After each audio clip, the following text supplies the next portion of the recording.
Hi, Caroline Kearney here, and I'm sitting with Michelle Soslau, and we were in front of her beautiful piece, which will be in our Papers Work show, which runs from June 2nd through August 7th.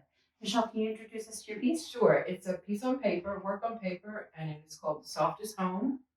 And I have written on the paper, and it's gouache, acrylic, and pencil. So, obviously, there's a sentence, two sentences here. I saw my home from the car. It was under a tree. It looked very soft. Do you start with the phrase, or do you start with the uh, image, or do they work in tandem? How do you approach that? I start with the image, and then the image reminds me of something. And this is true. It really did happen. And then I write it out. So it's really experiential for you. Yeah. Correct. So, what inspired this piece? Well, I was on the Jersey Turnpike, and I was about 10 years old. Mm-hmm. And I was looking to run away from home. And I As thought, you do. What, huh? As you do at that age. Right. And I thought, well, I could always go under a pine tree. And that stayed with me. I remember having said that to myself. But that was many years ago. So when I did this, it came back to me. Comes back. So, and that's so interesting because it has almost a fantastical edge to it, in that it has bold colors and a lot of soft and ombre of colors that are mixing together, almost like a dream or a memory. Because in real life think we see things in crisp edges, but when we're calling, we don't see it in crisp edges, but we think we do. But when we're recalling things, it comes to us almost as a feeling and an homage of that moment where you're seeing a muted and diffuse image of that. And this has that same quality where there's almost a dreamlike quality to the boldness of the colors and the way that it has this softness. Right. I agree with you. Yeah. And when I started it, I didn't know that was what it was going to become. But some of the parts I've repeated, like this kind of work, I repeat a lot. It's back in there, but I still am repeating it, even though this is an older piece. I'm still repeating, what looks like vertebrae, or I'm not really sure. Attaching one thing to another. It's the best way I can say it. Yeah. And I think that it's interesting that you're talking about finding a soft home for you as a person, and then talking about the vertebrae, and the vertebrae carry up into this tree, and vertebrae support us. And so you have this supportive tree that you've even supported with a vertebrae. And then I know this is the vertebrae and then this is lines, but they speak to each other, which I think is terrific. You have go ahead, sorry. No, you'll be writing the foreword to my book. Well, I'm going to go back to the not just what you can get out of the metaphor of the image, but also I think this composition is fantastic because with that vertical and then the pushing up and out at the top. Can you talk a little bit as to how you came up with this kind of composition? I don't think very much about design. I think that's one thing. It just seems to me either it's staying on the page or it's not, or it's empty on some part or it's not. So that comes more easily to me, the design. Mm-hmm.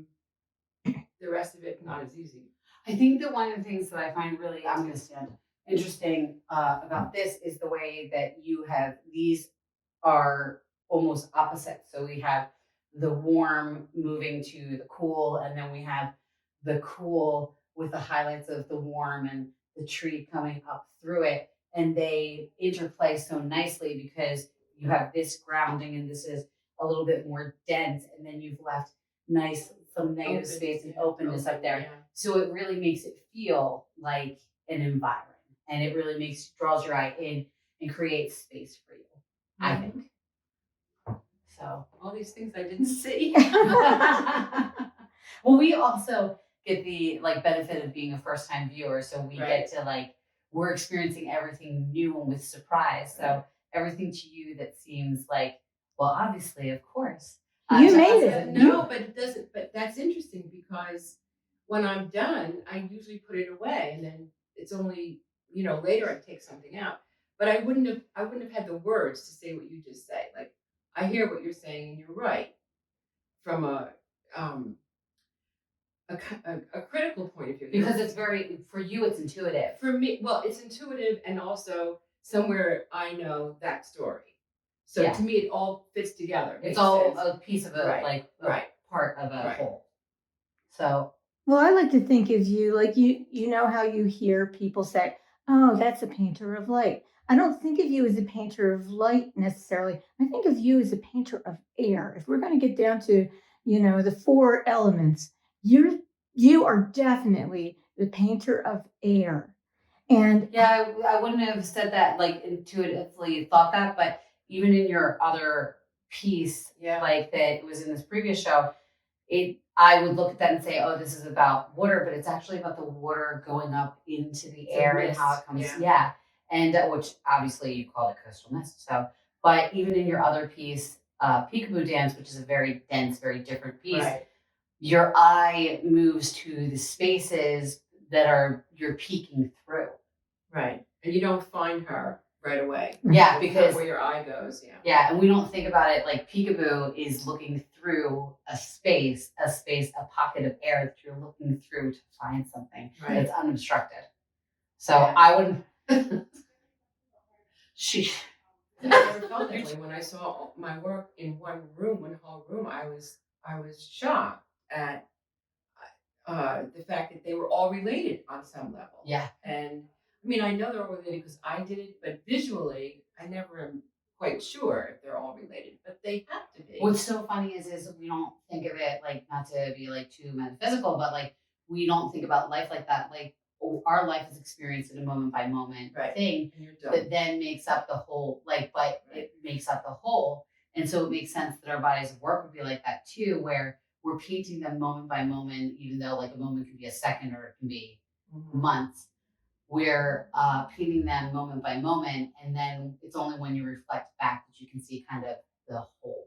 Right. So with the perspective of distance. I forget who said it, but forgive me, I don't remember who said it, but somebody said art is like an axe that goes through ice to reveal who we are. So whether it's ice or cement or whatever it is. Well, with you, it'd have to be ice, if not cement. I think not cement. Your work is not heavy. It's not heavy, and Yes. ice is a form of water. It's a form of, it could be it's crystallized. So it has many different states, and it's changeable and playing with those moments of transition and things like that. But I'm going to go back to the composition in this that I find really interesting, because where you place the words is so perfect. It is. I agree. And you let the words look like they just happened, that they just floated out of the space. Yeah. And yet they're well balanced with the bottom right corner that has those little bit and pieces of dark that are popping up through. So there's a playfulness to this as far, and little secrets and mysteries that you can find. The longer you look, you're like, oh.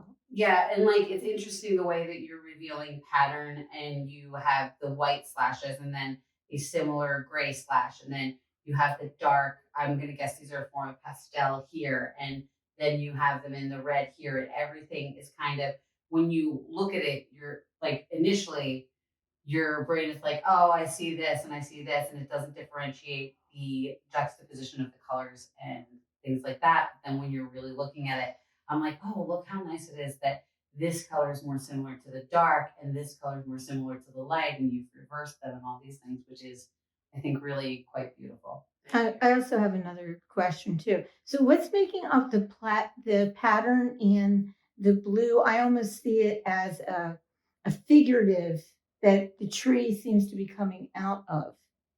Right here. Yeah. Are you asking about the white? No, she's asking about this bold, like, that's blue a figure. Gray. Yes, that's what I said. But when she said the figure. But it has within it It looks like some kind of patterned paper. Like Oh, it might be snow. I mean, I assumed this was snowing. Yeah, that looks good. But what materiality did you paint the figure with? I'm sure there's pastel in there. I don't think that is paint. I think that's pastel. I think this is charcoal, and the rest is watercolor. What's so interesting about it is the materiality that you've used has multiple qualities. So some of it looks like watercolor, some of Right. it, but it's Right. all of them mixing together.